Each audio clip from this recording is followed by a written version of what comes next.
attacks he can attempt to execute against you. Let's just say that I fell to the ground and he's coming down and trapping me. He gets down on one knee or both knees and he's trying to finish me off. The one thing about being on the ground is that you're pretty well defended. Okay, what's he going to do to me? He's going to hit me. Okay, he's going to choke me. Okay, he's going to have one hand on my throat. He's going to try to get my wallet. Okay, those are all possibilities. Now, we have a rule in our class that when you're in this position with the opponent on one of your sides, you think head, elbows, knees. You look for the head first, then you look for the elbows, and then you look for the knees. So in this position, and he might be choking me, right? I look for his head. If I can't get his head, I take the closest thing to it, his collar, and I use that to move him over.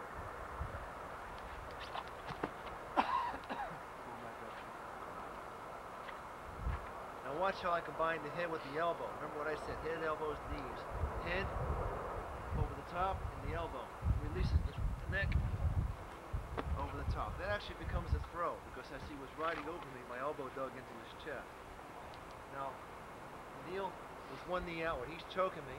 Remember what I said, head, elbow, knee? Watch the knee.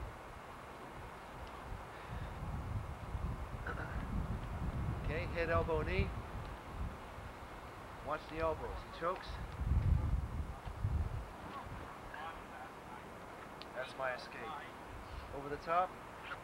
Say he's punching me. See, I've got control of my inside. I've already opened them up and taken away his attacking targets. I've got the head now. If I just roll, I'll be right on top of his head. And the position is reversed.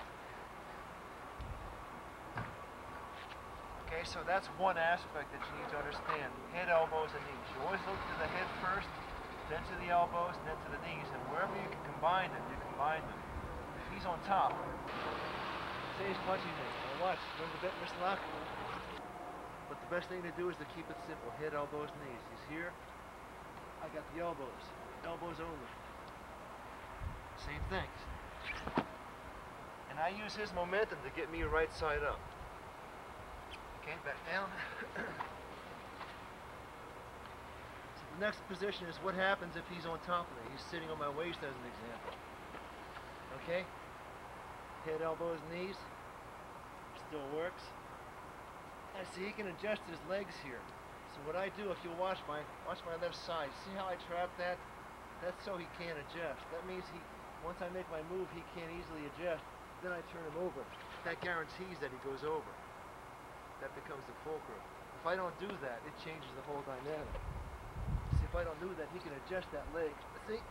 Or if I trap it, real subtle move. Another way is I can catapult him forward. He's choking me, right? So all of his weight's going on my neck. I let him do that, and then I push my legs up higher to right myself, and then I pop him over the top. He's over the top. He can do it. He punches over here into the side. Same thing. Head, elbows, knees. But I began to use the check. This is called log rolling. He sits, log rolling. See the log? I'll go over this calf muscle, and I'll dig my hip into his calf. That's actually a pressure point attack. Watch. And one leg on the inside, like a groin. You're trapping. Okay, same deal. Same techniques work here. Okay? Elbow, out that way. Wherever way his elbow is pointing is usually the best way to take him. If he's here, watch how I break his balance. He's punching. See, I broke his balance in that direction. Then I brought him back in the headlock.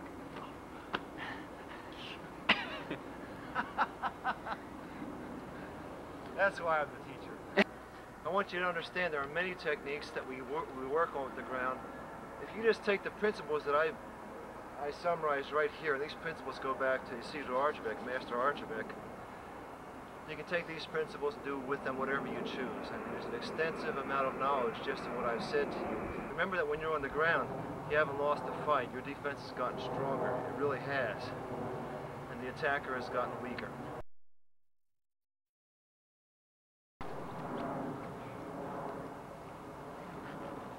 Primary point of control is the neck itself. just putting excruciating pressure on the neck. Okay, there's no mercy kind of pressure. Here, see how my elbow is really digging into the neck? Okay, if I'm choking, see how I've got multiple control points here. Say he's grabbing me or resisting or trying to get out, okay? He's fighting me. See, I put extensive pressure right there. I put pressure right here. Really hard for him to resist. This is a spot, a pressure control spot, that will cause him to surrender in pain. Okay, give the signal if it hurts. Okay, watch the head points. He chokes me or starts punching me. See, I'm working these points.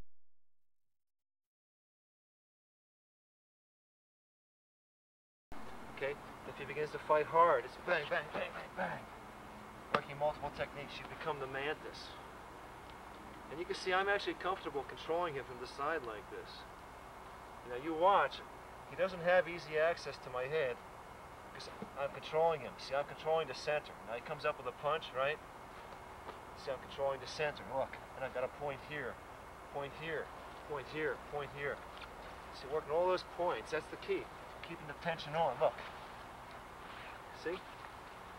That's happening all the time. That's the mantis concept. Now, Master Archibald would like to control a guy coming in on a guy like this. Sometimes he'd pin a leg down. I don't like to pin the leg down because this man can grab my arm. He can actually roll over and use his right arm to lift my leg over. If he rolls in that direction, see how he used the right arm to lift me up and he reversed it. Same deal.